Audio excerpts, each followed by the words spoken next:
On va finir avec cette information. Poursuite de la 3e édition du Grand Festival des Nations au Palais de Gloire de l'Église des Nations dans la commune de Ngaliema. L'heure était à la révisitation de l'espace Kasaï, le Grand Kasaï qui représentait autrefois une seule province qui aujourd'hui est subdivisée en 3. Les ressources minières et hydrauliques, les valeurs culturelles et autres de cet espace ont été mises en exergue lors des assises de ce week-end.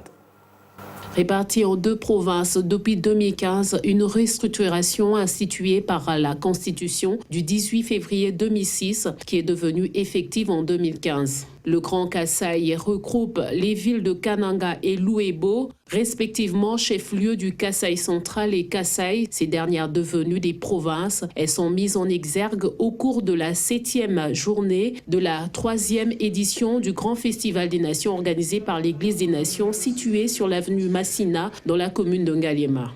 Les potentialités du sol, du sous-sol, les rivières, ainsi que les valeurs culturelles étaient au menu.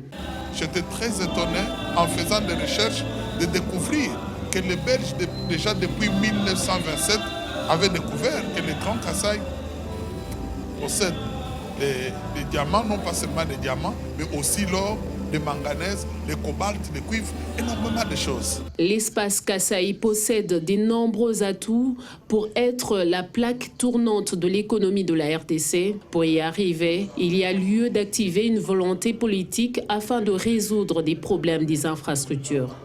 D'autre part, l'espace Équateur a été visité au courant de la semaine de festival. Les valeurs culturelles du peuple Mongo ont retenu l'attention des orateurs. À travers les salutations, les aînés transmettent des enseignements aux plus jeunes.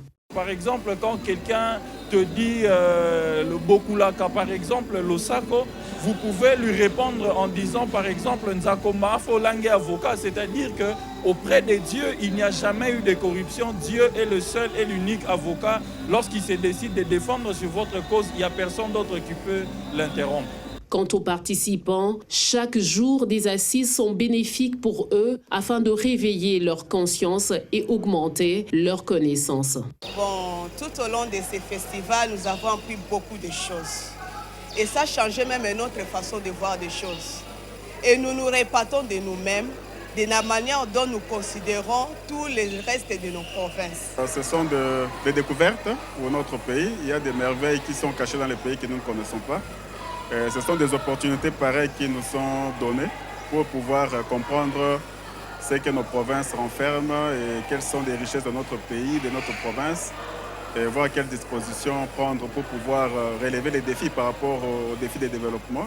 Rappelons que le Festival des Nations, lancé le 19 juin de l'année en cours, se clôturera le 30 juin, date commémorative de l'indépendance du Congo.